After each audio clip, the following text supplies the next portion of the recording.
Hello everyone, welcome back to the next video. In this video we will be looking into how to implement authentication and authorization for your REST APIs using FastAPI. So FastAPI is a web framework. If you don't know anything about it, I have already made two basic videos on how to implement simple REST APIs using FastAPI. So if you are curious, you can watch that video. So let's get started with this. So first of all, I'll show you guys the output. So I already have a user for this, so I'll just create new user. Okay, so something like jessie@gmail.com, and I will get the token and copy it. If you want, I have this register endpoint for registering a particular user. I'm using Postgres database as well. You can use any database if you feel like.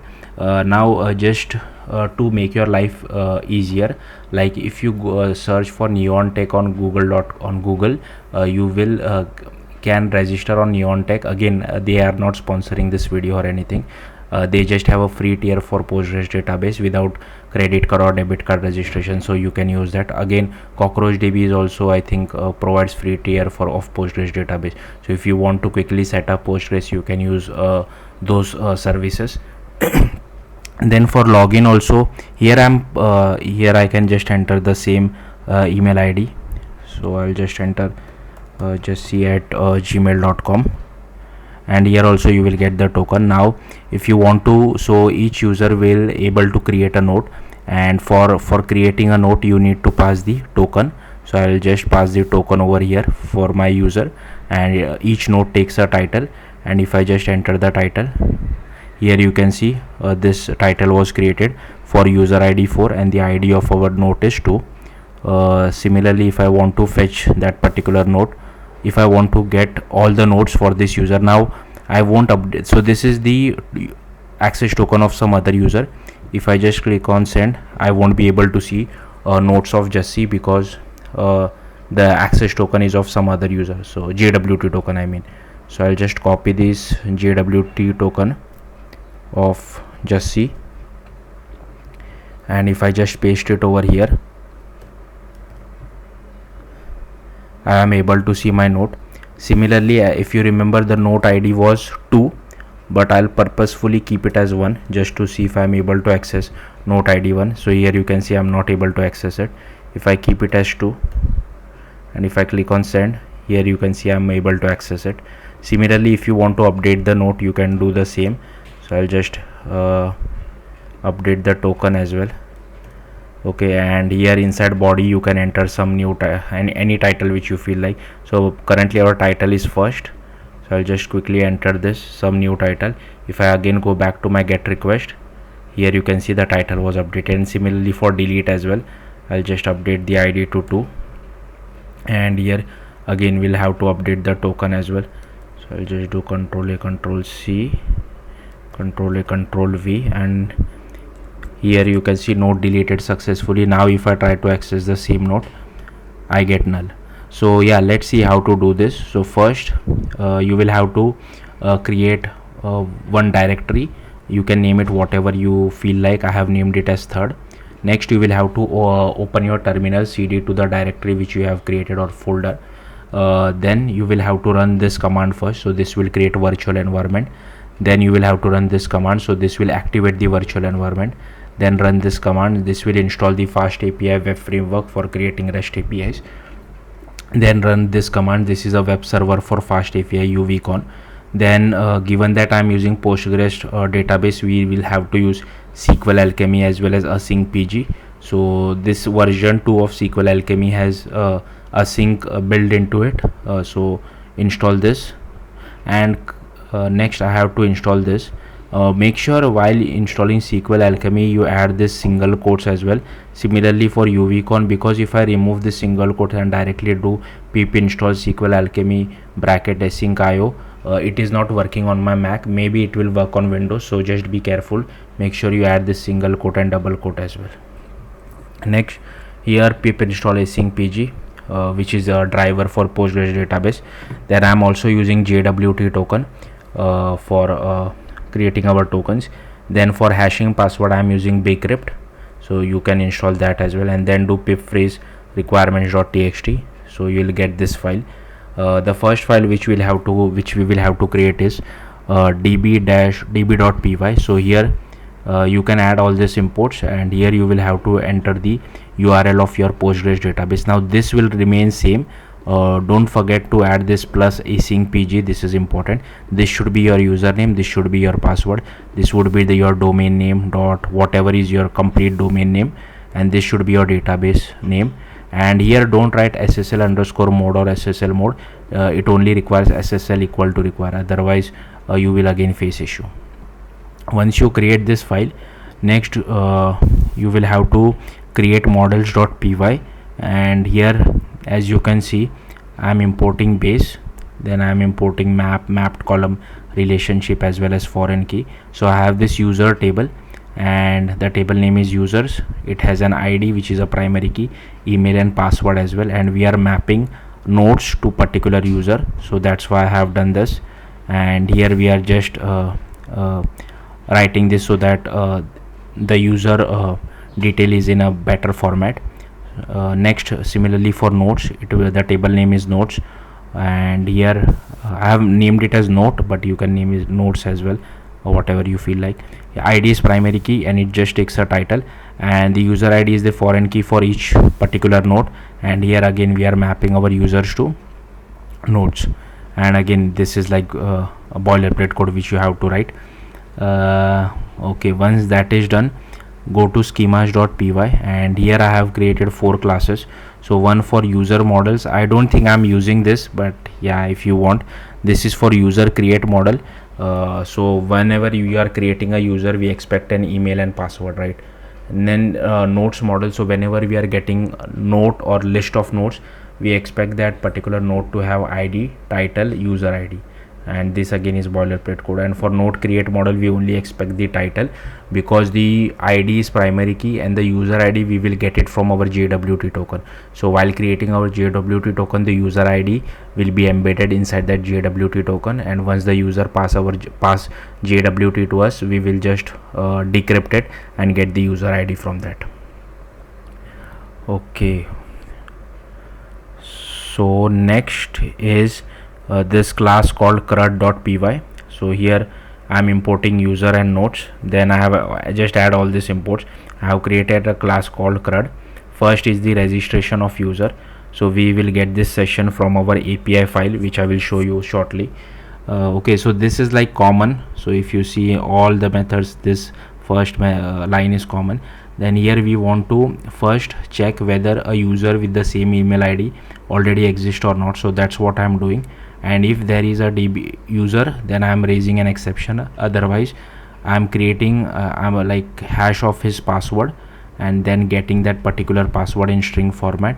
Then we are creating our user, then adding user to our database and committing it.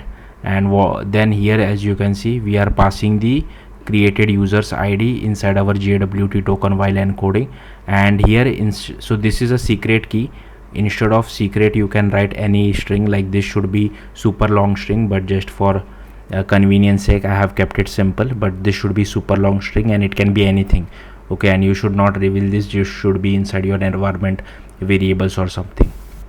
And the algorithm is HS256, and here I'm just returning the token. Similarly for login, I'm first checking if the user exists with this email ID. If yes, then I'm getting that particular user.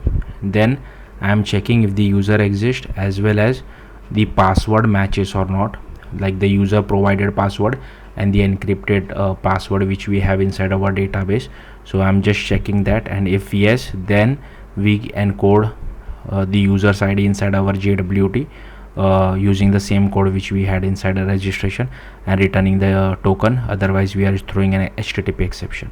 Now these are all for nodes. So here if you want to use update and delete for user, you can just follow same thing as nodes as well. The logic more or less remains the same. I actually have covered this of updating, deleting users in my previous video as well. So if you're curious, you can watch that video as well. So here for getting all the nodes, we will require the ID of the user, so which I will show you where exactly we are getting that from. We are passing that from some other file.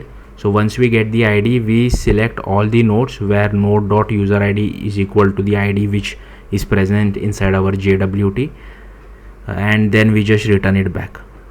Similarly, for creating a node, we will first get the title as well as the user id. So again, id is from user id is from JWT, and then we just add it to our database and commit it and return the created node. For getting node by particular id, we require the node id as well as the user id. Again, we are selecting that node where node.id is equal to the node id which we have passed, and the node.userid is equal to the user id which we have passed inside our JWT, and then just return it back to the user. For updating the same, we first get that particular node based on the node id as well as the user id. Once we get it, if it is not present, we raise an exception. Otherwise, inside node we can only update the title. So I'm just doing node.title equal to data.title and doing session.commit, which is committing it to our database. And same for deleting a node, we first get the node based on its id as well as the user id, and here we get the result. And if the node is not if there is no node, raise the http exception, and here we just call session.delete node, commit it to our database and return node deleted successfully. Okay, next I have created this class called token authorization. So whenever you pass your bearer token inside any API, this method gets called. So I will show you where exactly I'm calling this as well. So here we are checking first if there is any header called authorization or not. If no, then return none. Okay, and here if there is a token header, and if that is equal to none, then return none. And if there is a proper token header, you might have observed that we have to write this bearer thing space then our token. So I am splitting it by space and getting the first part. So the 0th part would be bearer, first part would be your token. So I'm getting that particular token, I'm decoding it. Now this string should be the same whatever you have used while encoding it. So if you forgot while encoding it, the string was secret, right? So same string you will have to use over here as well, and same algorithm as well. Now if we have the decoded token, and if we are able to get the user id, and if the id is not equal to null, then we return the id, otherwise again we return none. Now given this is done, next I have created a folder called API. Inside that, first I have created user_API.py.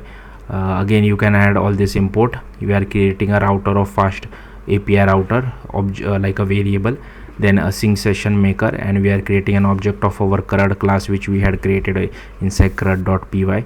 Then we are creating this register API endpoint and login API endpoint, and inside register we just get the email as well as password.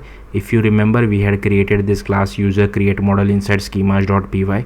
So for this we had created this, so we just get the email and password. Both for registration and login, we know that email and password would be required, right? But suppose if you have lot of other fields while registration as well, so you can create a user registration model in schemas.py and add all the other fields as well. So that's why schemas.py is helpful. And then we are just calling the register method which we had created inside our CRUD.py, and then return the user. Similarly, we call the login method which we had created inside CRUD.py and return the user. Inside nodes_API.py, again add all these imports, create your FastAPI router, create your session, create object of CRUD. Again I'll just remove this, and this is for getting all the nodes. Okay, so every request which you make, like it can be a post request or get request, it has an request parameter. So here you can see this is by default present inside Starlet, because FastAPI is based on Starlet which has this request.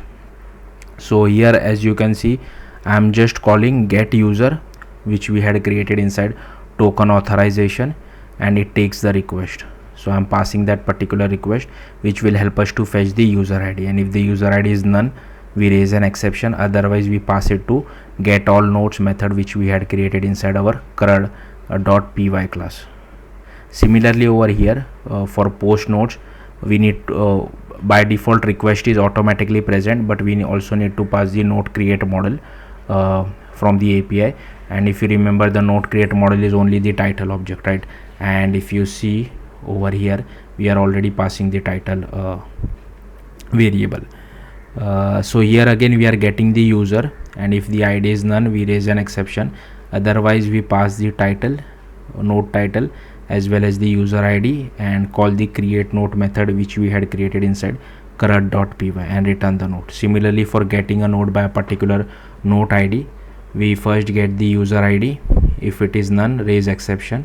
Otherwise pass the session node ID as well as the user ID to the get node by ID method which we had created inside CRUD.py.